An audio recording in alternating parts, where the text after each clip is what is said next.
السلام عليكم ورحمة الله وبركاته. إن الحمد لله نحمده ونستعينه ونستغفره ونعوذ بالله من شرور أنفسنا ومن سيئات أعمالنا. من يهده الله فلا مضل له ومن يضلل فلا هادي له. أشهد أن لا إله إلا الله وحده لا شريك له وأشهد أن محمدا عبده ورسوله وبعد. Terakhir tentang Nabi dan Rasul, bahwa setiap umat pasti ada nabinya, pasti ada rasulnya. Oleh karena itu, ketika ada orang kok belum kedatangan nabi, belum kedatangan rasul, belum kedatangan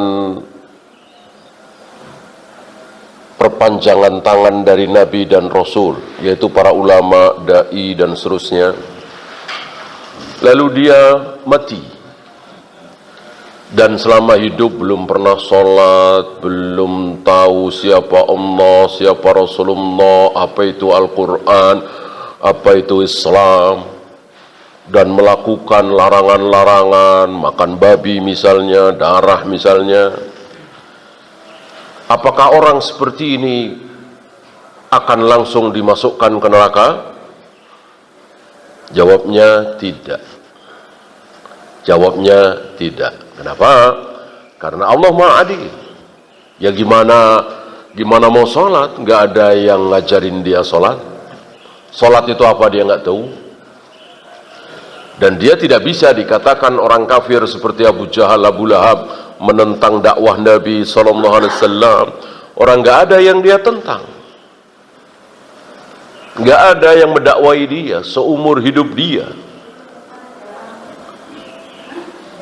Maka orang seperti ini masuk dalam kehendak Allah, wa ma kunna mu'adzibin hatta nab'atsa rasula.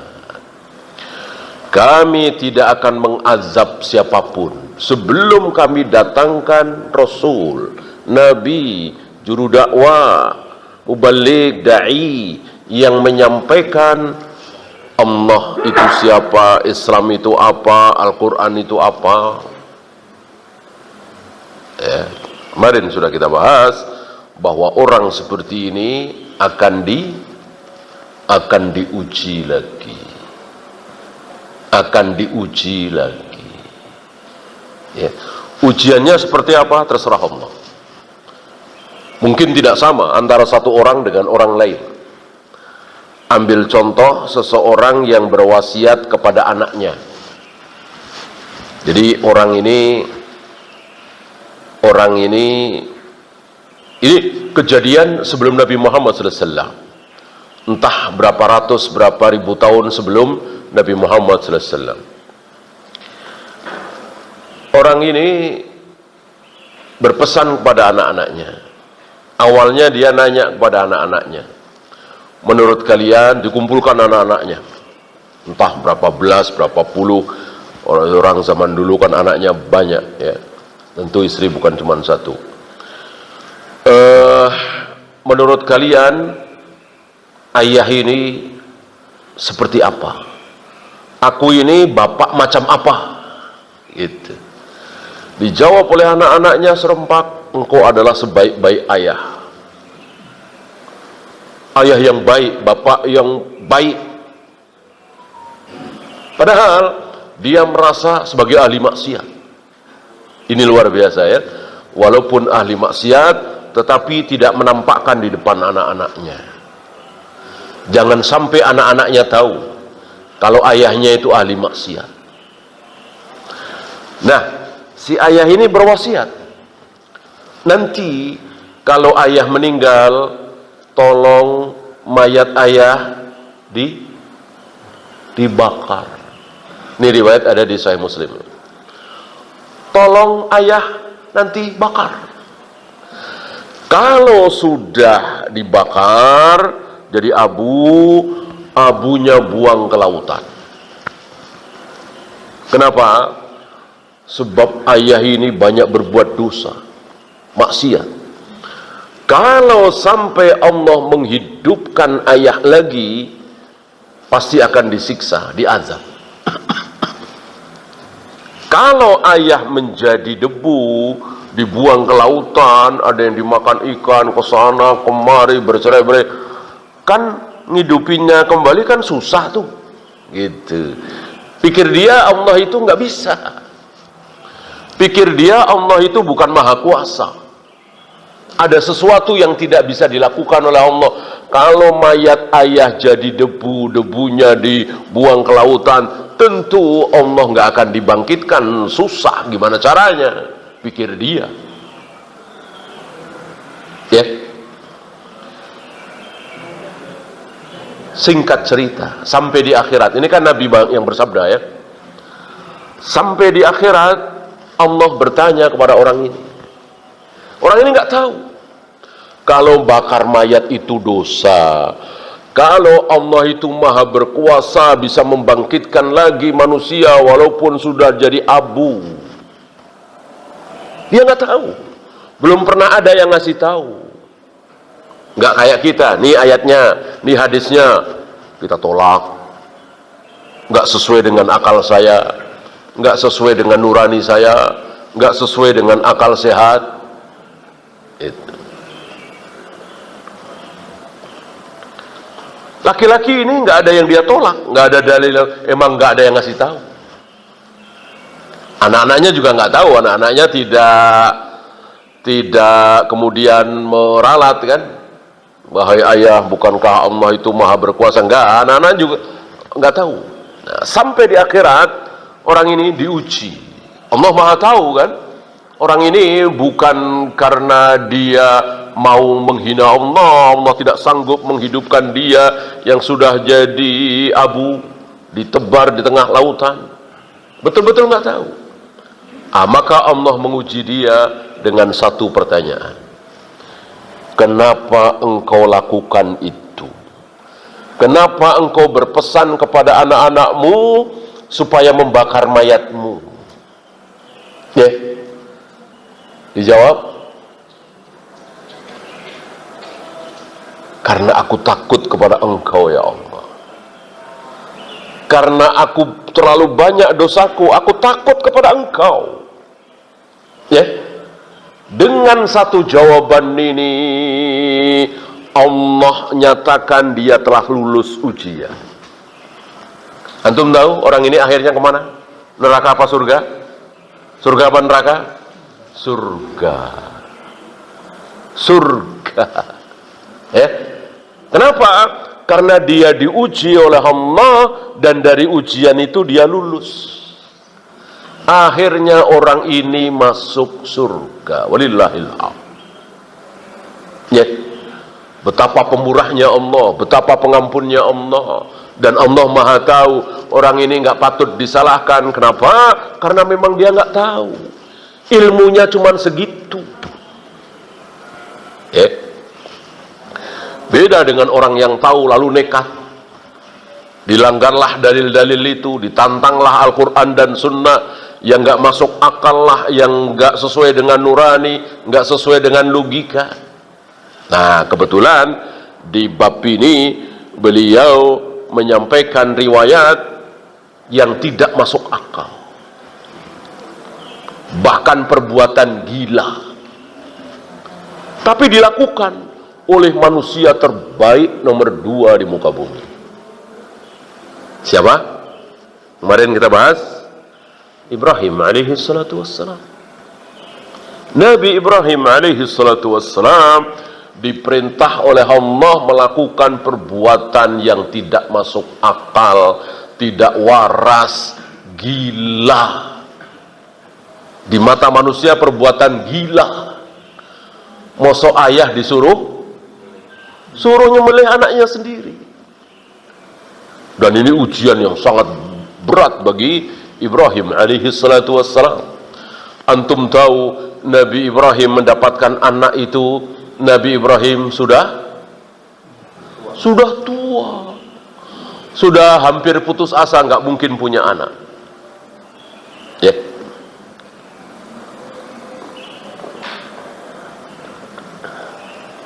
Malaikat langsung yang datang mengkhabarkan akan kedatangan Ismail. Ya. Nah, tentu setelah sekian ratus tahun menunggu, bukan puluhan tahun. Kita tahu Nabi Ibrahim tidak seperti Nabi kita, tidak seperti kita. Umur kita cuman umur umatku, kata Nabi, antara 60 sampai 70. Yang lebih dari 70 jarang. Ada, jarang. Ya. Nabi-nabi sebelumku, kata beliau, panjang. Belum lama kita bahas Nabi Nuh berapa? Iya, jadi nabi saja 950 tahun. Seandainya beliau jadi nabi 40 tahun, 50 tahun, ya 1000-an umur beliau. Ya. Zaman Nabi Musa kira-kira 500-an tahun. Zaman Nabi Ibrahim mungkin 700-an, 800-an tahun. Pernah kita bahas waktu itu seorang ibu-ibu yang nangis karena anaknya yang masih remaja meninggal, ya kan? Di zaman Nabi Nuh. Gitu. Masih ingat ibu-ibu di zaman Nabi Nuh yang ditinggal mati anaknya yang masih remaja itu, anaknya umur berapa? Masih ingat? Ya, 200 tahun. 200 tahun bilang remaja. Ya, pantas lah. Orang umurnya rata-rata 900 tahun, 1000 tahun. Gitu. Nah, setelah ratusan tahun berumah tangga, tidak punya anak, tiba-tiba di usia tuanya diberi kabar akan punya anak. Ketika anak itu lahir, kayak apa senangnya. Luar biasa cintanya. Dan anaknya nggak sembarangan, anaknya calon nabi. Yang bukan calon nabi saja, ketika kita melihat anak kecil 1 tahun, 2 tahun, jarang dari kita yang tidak senang. Apalagi tampan, ganteng, elok, rupawan, ya kan? Apalagi ini anak calon nabi. Tentu luar biasa tampannya, eloknya, gantengnya, lucunya, dan seterusnya. Para nabi, para rasul itu kan dijaga oleh Allah dari kecil. Ya.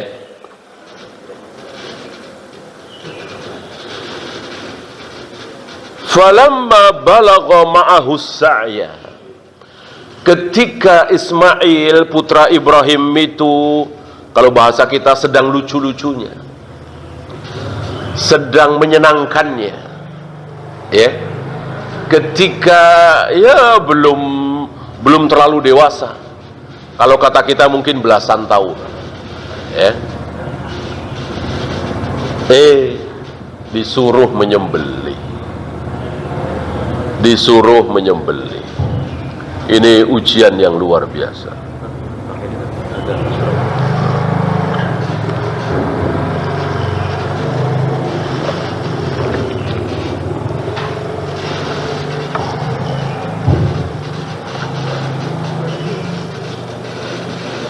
Padahal perintah menyembelih itu cuman lewat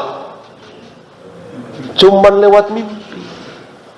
Ya bunayya inni ara fil manam anni adbahuka.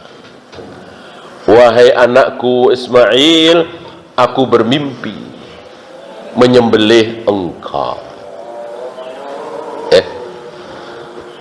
Nabi Ismail diajari oleh ayahnya Nabi Ibrahim bahwa mimpi seorang nabi pasti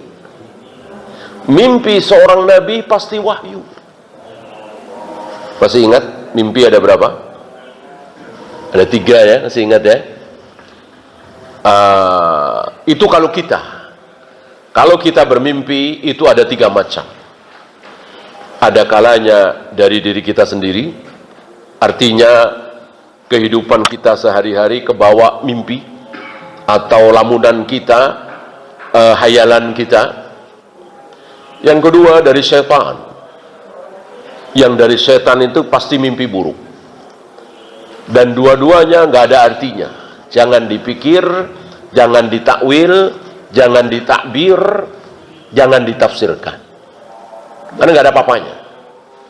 Nah, yang ketiga yang ada apa-apanya. Apa? Busra minallah. Busra minallah. Ini ada apa-apanya. Artinya kabar gembira. Ini pun boleh ditakwil, boleh ditakbir, boleh ditafsirkan, tapi tidak boleh dijadikan pengambil keputusan, gitu ya. Kenapa Bapak berubah profesi? Tadinya dagang, sekarang bertani. Oh iya, karena saya bermimpi. Boleh nggak? Boleh nggak? Nggak boleh. Jadi nabi dong. Jadi dapat wahyu dong. Ya, wahyu sudah putus, nggak boleh. Tidak boleh. Jika ada orang berbuat seperti itu, jangan ditiru. Tidak boleh mengambil keputusan berdasarkan mimpi. Ya. Kalau mau mengambil keputusan bukan lewat mimpi, tapi sholat istikhara. Itu yang sunnah. Bukan lewat mimpi. Ya. Lalu buat apa busra minallah itu? Ya namanya juga busra. Busra artinya kabar gembira. Sekedar kabar gembira. Misalnya antum sudah nikah 10 tahun belum juga dikasih anak. Malam itu bermimpi gendong anak. Misalnya. 3 minggu kemudian periksa dokter, istri hamil. Begitu kira-kira. Sekedar kabar gembira. Tidak untuk mengambil keputusan, apalagi ajaran. Kenapa Bapak sholat 2 rakaat sebelum dagang? Oh, karena saya mimpi. Boleh kan? Nggak boleh. Jadi nabi itu menyaingi nabi. Yang mimpinya menjadi ajaran untuk mengambil keputusan dan seterusnya hanya para nabi, para rasul alaihi wassalatu wassalam. Selain nabi, selain rasul tidak boleh. Contohnya di sini Nabi Ibrahim. Nabi Ibrahim bertekad menyembelih Ismail dan Ismail pun siap disembelih. Hajar pun siap menyaksikan suaminya menyembelih anaknya sendiri. Itu karena taat. Dan itu berdasarkan mimpi. Ya. Dan pelajaran yang sangat besar, terutama kepada para da'i, para ustadz, para ulama, para kiai. Apa? Jangan mendakwai umat sebelum mendakwai anak istri. Ya, jangan berdakwah kemana-mana, nggak wajib. Yang wajib fardu ain mendakwai anak istri. Lihat. Kalau Nabi Ibrahim dakwah kemana-mana, tidak mendakwai anak istri, barangkali Nabi Ismail ketika dikasih tahu, ya bunayya inni ara fil manam anni adbahuka, wahai Ismail, aku bermimpi menyembelih engkau. Kira-kira Nabi Ismail jawab apa? Ya namanya juga mimpi, Pak. Namanya juga mimpi. Ngapain dibahas, orang cuma mimpi. Kalau Nabi Ismail tidak didakwai oleh Nabi Ibrahim, Nabi Ibrahim berdakwah pertama kali kepada anak istrinya, memberitahukan, memberi ilmu bahwa seorang Nabi ketika bermimpi itu pasti wahyu. Wahyu dari Allah.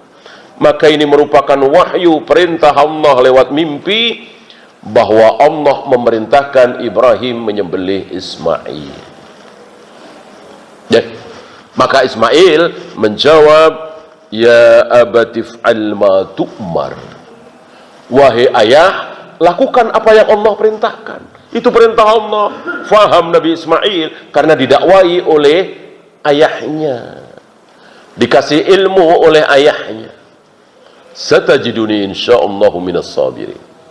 Insyaallah aku akan sabar. Luar biasa. Belum pernah ada manusia yang diuji seperti ini. Bandingkan dengan kita. Bandingkan dengan kita. Suruh mukul anak aja nggak berani. Ya. Gimana nyembelih? Kita disuruh mukul anak kita. Ketika anak kita sudah 10 tahun nggak mau sholat. Oh, itu bertentangan dengan teori pendidikan. Oh, itu KDRT. Oh, itu melanggar HAM. Seolah KDRT HAM bisa mengalahkan wahyu, bisa mengalahkan Al-Quran dan Sunnah. Nabi yang mengatakan, wadribuhunna inda ashrin. Pukullah anakmu ketika sudah 10 tahun masih nggak mau sholat. Pukulan yang sakit tapi tidak membahayakan. Kalau nggak sakit tentu tidak dianggap serius. Sakit tidak membahayakan. Ya. Siapa yang nyuruh? Nabi alaihi salatu wassalam. Berarti Allah Rabbul Alamin. Apa iya Allah salah? Allah kalah sama HAM, KDRT, PBB, hak asasi manusia. Betapa sombongnya ini. Ya. Sebaliknya anak kita ngomong jorok sama anak kita kencingin karpet, tapi masih 9 tahun, 8 tahun. Bolehkah kita pukul? Tidak boleh. Banyak dari kita kebalik-balik.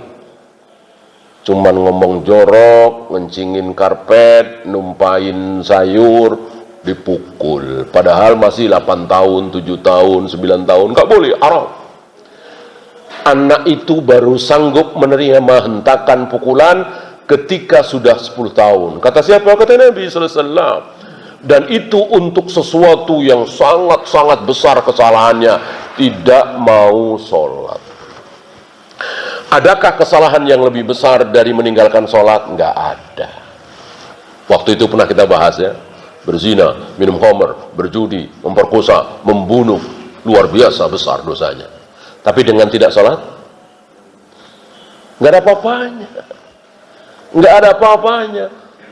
Korupsi, mencuri, membunuh, merampok, ini dosa yang sangat besar. Tapi dibanding dengan tidak sholat, jauh lebih besar dosa orang yang tidak sholat. Ya, karena sholat adalah perintah. Sedangkan berzina, minum khamr, berjudi adalah larangan. Masih ingat? Iblis dan Adam. Apa dosa iblis? Tidak mau mentaati perintah. Allah memerintahkan kepada iblis, usjudu li Adam. Sujudlah, muliakanlah Adam. Iblis nggak mau. Ya. Ini bukan masalah sujudnya ya, masalah perintah Allah.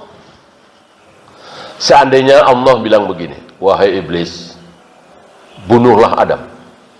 Sebelum dibunuh, injak-injak dulu, baru dibunuh. Kata iblis, nggak mau ya Allah, kasihan. Kafir nggak iblis? Kafir nggak? Kafir. Ya. Letak kesalahan adalah tidak mau taat kepada Allah. Bukan isinya apa. Ya. Karena Allah itu Tuhan. Nggak mungkin Tuhan kok salah. Pasti benar.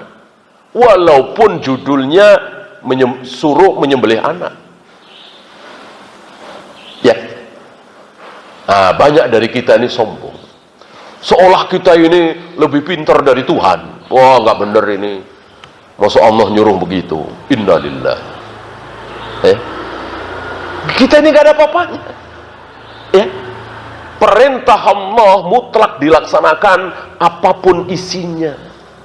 Jangan melihat, wah nggak pantas nih, nggak menarik nih, nggak bijaksana nih, mosok anak suruh pukul.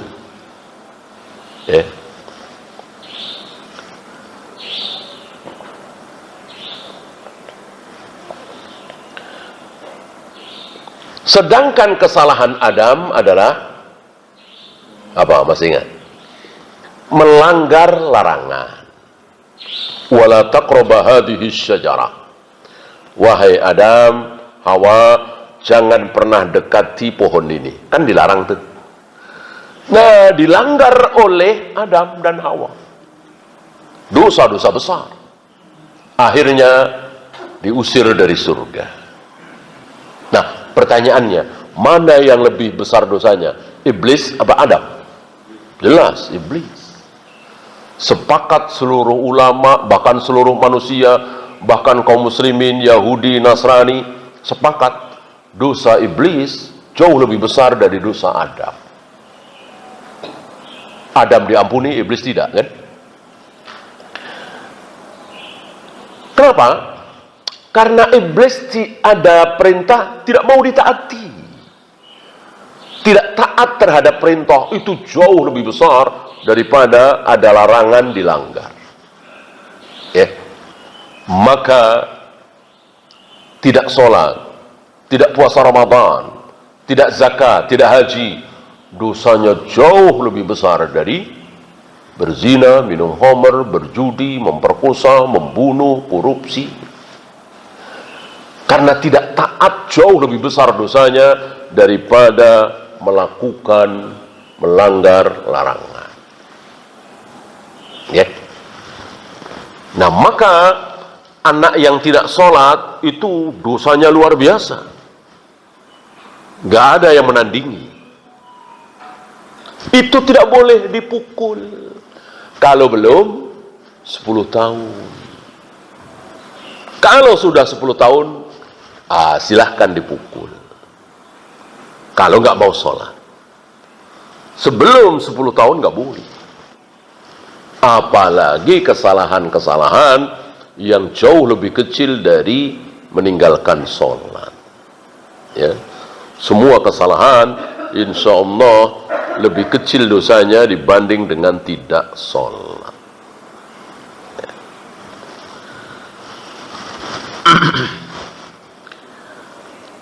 Wanadainahu, ini masih tentang Nabi Ibrahim ya. Wanadainahu ayya Ibrahim. Salah satu uslub dakwah adalah cerita tentang orang baik. Enggak juga, ada yang baik, ada yang tidak baik. Lihat Al-Quran menceritakan siapa? Menceritakan orang-orang baik, para nabi, para rasul. Juga menceritakan iblis, Fir'aun, Abu Jahal, Abu Lahab. Karena kita butuh contoh. Ini contoh manusia yang baik. Manusia termulia di muka bumi ini nomor 2. Ibrahim alaihi salatu wassalam. Qad saddaqta ar-ru'ya wa talla lil jabin. Ketika pisau golok Nabi Ibrahim sudah menempel di lehernya Ismail, dan Ismail memohon supaya wajahnya ditutup, menjaga kalau ayah tidak tega ketika aku merasa kesakitan.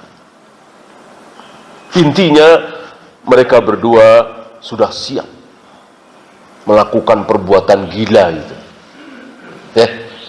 karena perintah Allah ini luar biasa. Sekali lagi ini pelajaran besar bagi kita. Betapa kita diperintahkan sesuatu yang nggak masuk akal dikit, langsung tolak. Ini bukan nggak masuk akal lagi, ini gila, nggak waras. Tapi kalau Nabi Ibrahim, Nabi Ismail faham betul bahwa Allah harus ditaati. Taat kepada Allah itu mutlak. Beda dengan orang tua, ulama, presiden, nggak mutlak. Nyuruh apa? Orang tua nyuruh buka jilbab, ya nggak boleh ditaati. Atasan nyuruh nyukur jenggot, ya nggak boleh ditaati. Presiden ngelarang sholat berjamaah di masjid, ya nggak boleh ditaati. Ya, adapun Allah dan Rasulnya mutlak. Ya Rasul pasti dari Allah lah. Nggak mungkin Rasul memerintahkan ngarang sendiri. Wa ma yantiqu anil hawa in huwa illa wahyu yuha. Allah yang menjamin Rasul Muhammad SAW tidak mungkin berbicara berdasarkan kemauan pribadi. Seluruh yang keluar dari mulut Nabi SAW adalah dari Allah.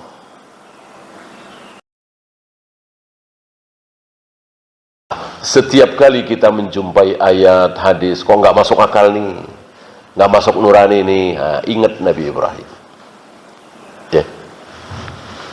Tentu setelah jelas ayat itu maksudnya begini, hadis itu maksudnya begini, karena banyak dari kita yang nggak paham. Misalnya membunuh orang yang mau melewati orang yang sedang sholat, dia nggak paham. Ya, kan kalimatnya faqatilhu. Sering diterjemahkan dengan bunuhlah. Ini tidak tepat. Ya. Nabi bersabda, jika engkau sholat, maka pasanglah sutroh.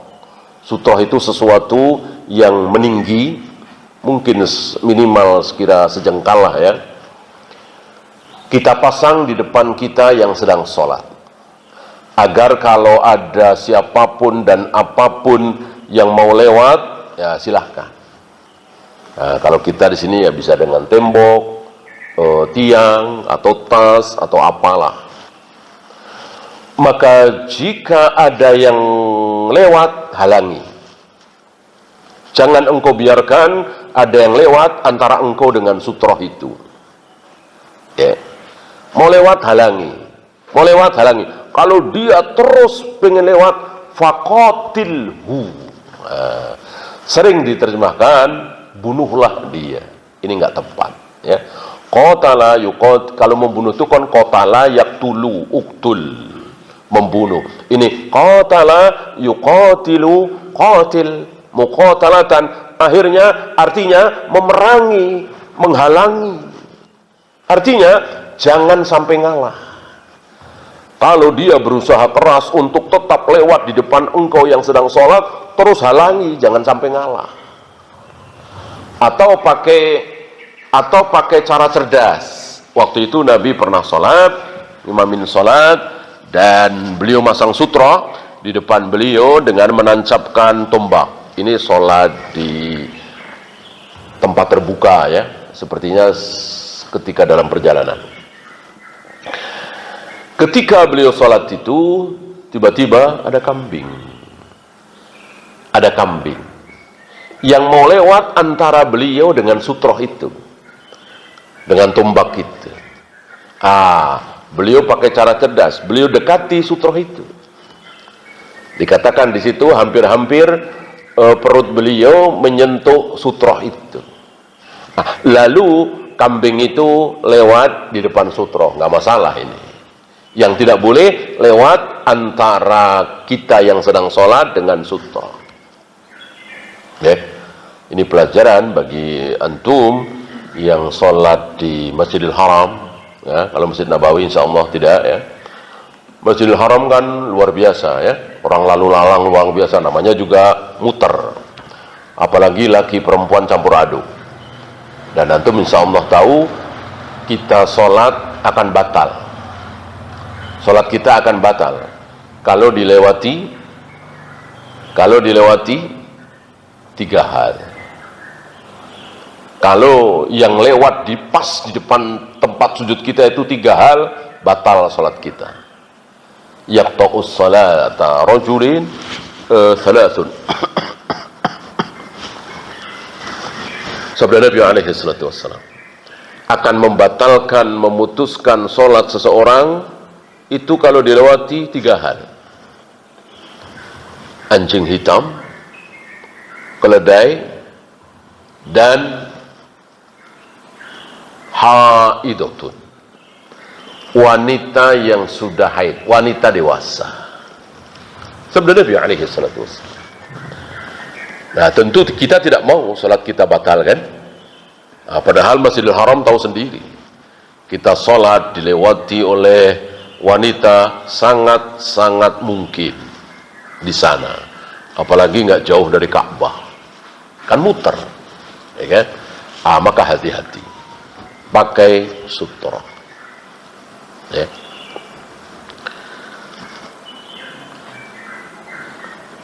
Nah, ketika pisaunya, goloknya Ibrahim sudah menempel di leher Ismail, Allah perintahkan kepada Jibril untuk membawa kambing kibas, ya, domba.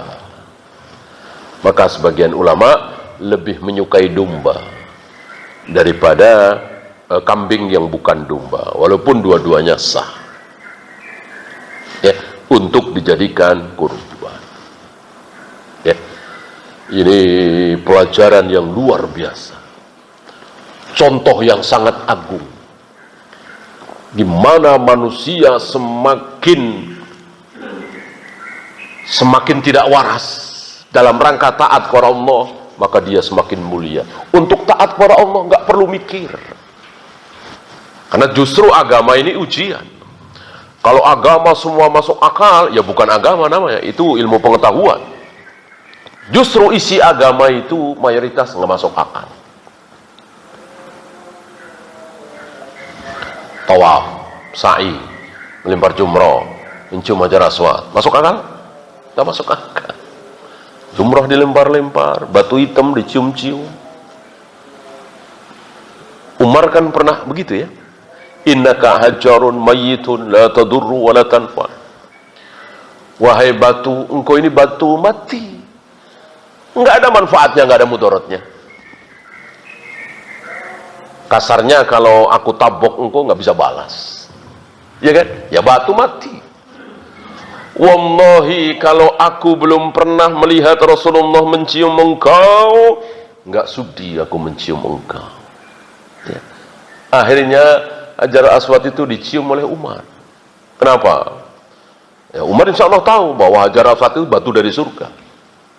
Tadinya putih luar biasa, karena kekotoran dosa-dosa syirik akhirnya menghitam.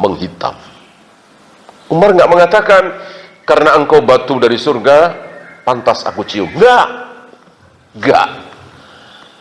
Umar mengatakan kalau aku belum pernah melihat Rasulullah mencium engkau, aku nggak sudi mencium engkau.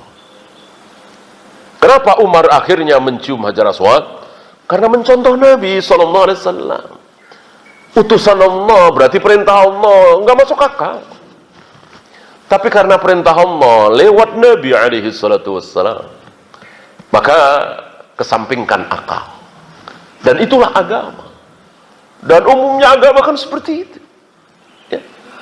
Agama-agama di muka bumi, mau Buddha, Hindu, Konghucu, melakukan sesuatu rata-rata nggak masuk akal. Namanya juga agama, keyakinan. Maka bagaimana kita ragu melakukan sesuatu yang nggak masuk akal, padahal itu ada di Al-Quran, ada di sabda Nabi SAW. Kalah sama orang-orang kafir itu. Orang-orang kafir begitu taat, kecuali kalau kata Imam Syafi'i, kata Imam Bukhari, masuk akal apa enggak? Kalau kata Allah dan Rasulnya, nggak boleh kita pertimbangkan dengan akal. Ya. Kalau Imam Syafi'i, Imam Bukhari, Imam Malik kan manusia biasa, bisa benar, bisa salah. Kalau Imam Syafi'i, Imam Bukhari membawakan ayat, membawakan hadis, ya sama. Tidak boleh kita lawan dengan akal kita. Kalau ijtihad ulama, boleh. Boleh. Kata ya Imam Abu Hanifah apa? Dia laki-laki, aku laki-laki. Mereka laki-laki, aku juga laki-laki. Gitu. Kata beliau, kalau Allah sudah bicara dalam Al-Quran, aku nggak berani lawan, aku tunduk. Kalau Nabi sudah bersabda di hadisnya, sunnahnya, aku nggak berani lawan, aku tunduk. Kalau sahabat sudah sepakat, aku nggak berani lawan. Kesepakatan sahabat kan wahyu, ya. Kesepakatan sahabat kan dijamin benar. Yang menjamin adalah Nabi Sallallahu Alaihi Wasallam. La tajtami'u ummati 'ala dhalalah. Tidak mungkin para sahabatku bersepakat dalam kesalahan. Ya. Kalau apa kata Al-Quran, aku nggak berani lawan. Apa kata hadis, aku nggak berani lawan. Apa kesepakatan sahabat, aku nggak berani lawan. Adapun setelah sahabat ada yang bicara, maka mereka laki-laki, aku juga laki-laki. Hum rijal wa nahnu rijal. Begini kira-kira. Maka siapapun antum boleh bantah. Saya ngomong antum bantah, boleh. Syekh Albani ngomong antum bantah, boleh. Asal ilmiah, bukan debat kusir. Ada hujjah, ada argumen, ada dalil. Ya. Tapi kalau Allah dan Rasulnya atau kesepakatan sahabat, haram kita lawan. Karena pasti benar, nggak mungkin salah. Contoh besarnya sekali lagi, Ibrahim dan Ismail alaihi wassalatu wassalam. Ya. Dan Nabi kita Muhammad sallallahu alaihi wasallam mengikuti beliau, mengikuti Nabi Ibrahim. Sepertinya sudah pernah saya sampaikan di majelis ini tentang seorang yang sakit perut. Ada orang yang sakit perut datang pada Nabi alaihi salatu wassalam, "Ya Rasul, aku sakit perut." Nabi menyarankan untuk minum madu. Setelah minum madu balik lagi. Mungkin sorenya atau besoknya gitu ya. "Ya Rasul, belum sembuh." Kata Nabi, minum madu lagi. Minum madu lagi, besoknya balik lagi, "Ya Rasul, nggak sembuh." Sampai 3 kali. Sampai 3 kali berturut-turut datang kepada Nabi, sudah 3 kali minum madu, nggak sembuh. Apa kata Nabi? Sadaqallahu wa kadzaba batnuka. Allah tidak mungkin salah. Allah kan bilang madu adalah obat, terutama penyakit yang ada di perut. Allah nggak mungkin salah. Yang salah? Yang salah? Yang salah perutmu. Luar biasa. Luar biasa. Ini kan kenyataan nggak sembuh. Nabi nggak ragu dengan Al-Quran, walaupun secara kenyataan nggak sembuh. Nggak mungkin Al-Quran salah, nggak mungkin firman Allah keliru. Yang keliru, yang salah perutmu. Wah, ini ramai para ulama menafsirkan hadis ini. Salah satunya Ibnu Qayyim di dalam Tibbun Nabawi mengomentari hadis ini luar biasa. Di antaranya ada dosis. Di antaranya ada gangguan di dalam perut yang lain, dan diantaranya madu itu sendiri. Karena madu yang dikehendaki oleh Allah dan Rasulnya dalam Al-Quran adalah madu yang keluar dari lebah. Dan lebahnya makan apa? Iya, saripati bunga, kan begitu.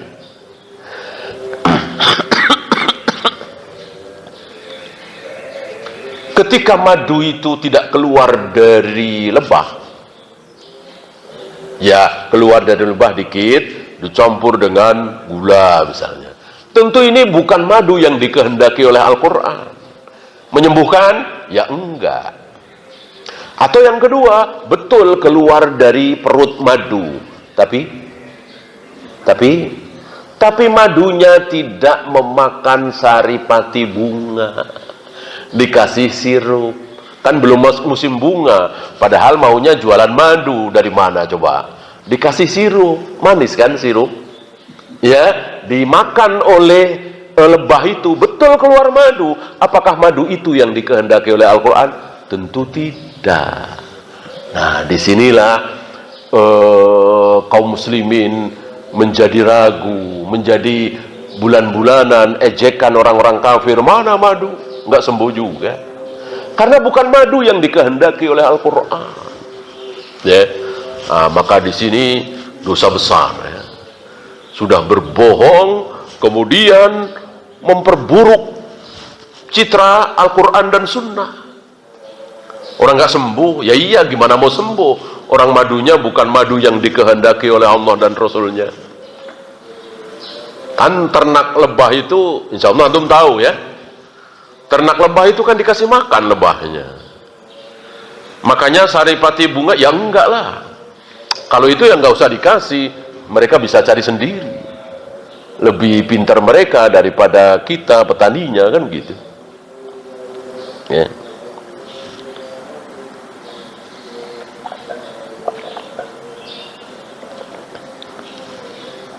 Ini sebuah contoh bagaimana Al-Quran dan Sunnah akhirnya tidak dipercaya orang gara-gara ulah manusia, ulah kaum muslimin. Ya, seperti yang terjadi hari ini. Orang-orang kafir melihat Islam dengan melihat kaum muslimin, ya jadi nggak baik, jorok, nggak disiplin, nggak mau ngantri, jadi kalah sama orang-orang Jepang, orang-orang Eropa. Padahal yang salah bukan Islamnya, tapi orang Islamnya. Maka kalau melihat Islam, jangan melihat orang Islamnya, jangan lihat kaum musliminnya. Lihatlah Al-Quran dan Sunnah. Atau kalau mau lihat orangnya, ya sahabat. Pengamal Islam nomor 1 adalah Rasul dan para sahabat. Yang mengamalkan Al-Quran dan Sunnah paling benar, paling baik, paling pas adalah para sahabat. Para sahabat itu istilah kita, ya Al-Quran berjalan. Pertama Rasulullah, diikuti oleh para sahabat, kemudian tabi'in, atba'ut tabi'in, Al-Quran berjalan. Itu kalau mau melihat orangnya. Jangan melihat kaum muslimin Mesir, jangan melihat kaum muslimin Indonesia, Malaysia, Saudi, Brunei. Tidak mewakili Islam. Berapa banyak yang menyimpang. Ya lihat di negeri kita, yang pada melacur, yang pada pengedar narkoba, mayoritas apa? Ya orang Islam. Orang mayoritas Indonesia Islam. Yang korupsi, yang ngabisin duit negara, uang rakyat, siapa? Mayoritas kaum muslimin. Maka dikatakan bahwa Islam seperti itu, ya salah. Islamnya nggak salah, kaum musliminnya yang salah.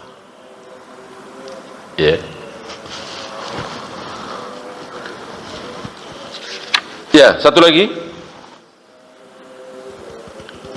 Qad saddaqta ar-ru'ya inna kadzalika najzil muhsinin. Begitu, wahai Ibrahim, engkau telah membenarkan mimpimu, dan demikianlah kami balas orang-orang yang berbuat baik. Luar biasa. Nama beliau sampai hari ini disebut-sebut oleh seluruh kaum muslimin. Sehari berapa kali itu? Dalam sekali sholat aja berapa kali? Ya, ketika at-tahiyat, Allahumma salli ala Muhammad wa ala ali Muhammad kama sallaita ala Ibrahim wa ala ali Ibrahim. Berapa kali itu? Ya, belum salat sunatnya. Ya, manusia termulia nomor 2 setelah Muhammad sallallahu alaihi wasallam. Kenapa? Yaitu tadi, Nabi Ibrahim merendahkan diri serendah-rendahnya di hadapan Allah. Seolah nggak ada nilai, nggak ada arti sama sekali di hadapan Allah. Sampai yaitu tadi, melakukan perbuatan gila, nggak waras. Demi apa? Demi taat kepada Allah. Maka jangan ada kesombongan ketika kita taat kepada Allah. Nggak masuk akal nih. Nggak sesuai dengan nurani saya. Ini sombong. Seolah dia lebih pintar, lebih benar dari Allah Rabbul Alamin, dari Nabi alaihi salatu wassalam. Sombong. Maka kesombongan yang hakiki apa? Kan sahabat pernah bertanya, ya Rasul, banyak dari kita yang hobi pakai sendal bagus, pakaian bagus, kendaraan bagus. Apa ini sombong? Apa ini sombong? Nabi menjawab, Innallaha jamil. Allah itu indah. Allah menyukai yang indah-indah, yuhibbul jamal. Allah tidak mengharamkan kita pakai sendal sepatu bagus, baju bagus, kendaraan bagus, rumah bagus, enggak haram. Sombong bukan itu. Sombong adalah batral haq wa ghamtun nas. Sombong sesungguhnya adalah menolak yang hak. Ada al-haq ditolak. Apa al-haq? Dijawab oleh Al-Quran, al-haqqu mir rabbik. Hak adalah apapun yang datang dari Allah lewat lisan Nabi SAW, itulah al-haq. Maka ketika kita mengatakan, enggak, kata Nabi, waqful liha, juzzus sawari, panjangkan jenggotmu, rapikan kumismu. Enggak. Sombong enggak? Sombong. Bahkan sekedar makan minum pakai tangan kiri. Jadi ada sahabat yang biasa makan minum pakai tangan kiri. Mungkin kidal ya. Nabi menasihati, kul biyaminik. Rubah, ganti. Makanlah dengan tangan kanan. Sahabat ini mengatakan, aku nggak bisa. Mungkin sudah terbiasa dari kecil. Aku nggak bisa. Langsung Nabi mengatakan, sombong. Sombong. Bukan masalah makan dengan tangan kiri menjadi sombong, bukan. Karena menolak sabda Nabi. Menolak Allah dan Rasulnya. Menolak wahyu, itulah sombong yang luar biasa. Kesombongan yang hakiki seperti itu. Baca ayat tolak, baca hadis tolak. Sombong sesombong-sombong.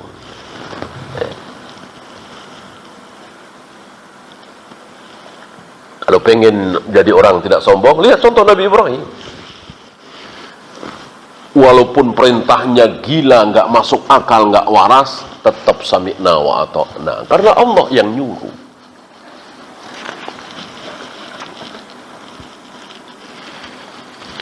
Wattakhadallahu Ibrahim khalila. Akhirnya Allah menjadikan Nabi Ibrahim sebagai khalil. Khalil itu ghayatul hub, puncak daripada cinta. Jadi cinta itu bertingkat-tingkat. Oleh karena itu Habibullah artinya apa? Kekasih Allah. Khalilullah artinya sama, kekasih Allah. Dalam bahasa kita nggak punya tingkatan, ya. Padahal Habibullah, Khalilullah, Waliullah beda. Diartikan dalam bahasa Indonesia sama, kekasih Allah. Ya. Adakah di sekitar kita ini Habibullah, kekasih Allah? Ada, insya Allah banyak. Adakah di sekitar ini wali Allah? Ada. Tapi nggak sebanyak itu. Adakah di sekitar kita di muka bumi ini Khalilullah? Nggak ada. Khalilullah di muka bumi ini jumlahnya cuman 2. Siapa dan siapa? Muhammad dan Ibrahim alaihi wassalatu wassalam. Nggak ada 3-nya, nggak ada 4-nya. Ya, Khalilullah cuman Ibrahim dan Muhammad alaihi wassalatu wassalam. Waliullah banyak sekali. Ya, salah besar dikatakan wali cuman 9. Ya, wali banyak sekali. Ya, Habibullah lebih banyak lagi. Nah itu, tingkatan cinta itu bertingkat-tingkat. Tapi karena miskinnya bahasa Indonesia, Khalilullah diartikan kekasih Allah, wali Allah diartikan kekasih Allah, Habibullah diartikan kekasih Allah. sama dengan Rob dan ilah. Rob diartikan Tuhan, ilah diartikan Tuhan juga. La ilaha illallah, tidak ada Tuhan selain Allah. Alhamdulillahi Rabbil alamin, segala puji bagi Allah, Tuhan seluruh alam. Rob Tuhan, ilah Tuhan. Padahal antara Rob dengan ilah sama apa beda? Beda sekali. Saking bedanya, kalau Abu Jahal disuruh mengatakan tidak ada Rob kecuali Allah, Abu Jahal, Abu Lahab mau. Adakah Rob di jagat raya alam semesta selain Allah? Abu Jahal bilang nggak ada. Rob satu-satunya adalah Allah. Tapi kalau Abu Jahal, Abu Lahab diajak mengucapkan tidak ada ilah kecuali Allah, ilah satu-satunya adalah Allah, Abu Jahal, Abu Lahab nggak mau. Bagi Abu Jahal, Abu Lahab, Allah ilah betul, tapi Lata, Uzza, Hubal, Manat juga ilah, tapi bukan Rob. Ini jelas beda antara ilah dengan Rob. Masuk dalam bahasa Indonesia disamakan, sama-sama Tuhan. Disinilah para masyayikh mengatakan, menasihati, jangan semua istilah Al-Quran dan Sunnah itu diterjemahkan. Sebut aja ilah, sebut aja Rob. Nanti orang kan jadi nanya, ilah apa sih? Rob apa sih? Baru terangkan. Ya, sebut Nabi Ibrahim Khalilullah, jangan diterjemahkan. Biar orang nanya, maksud Khalil itu apa? Yaitu ghayatul hub, puncak dari cinta. Ya, itu saja. Ada pertanyaan? Silahkan.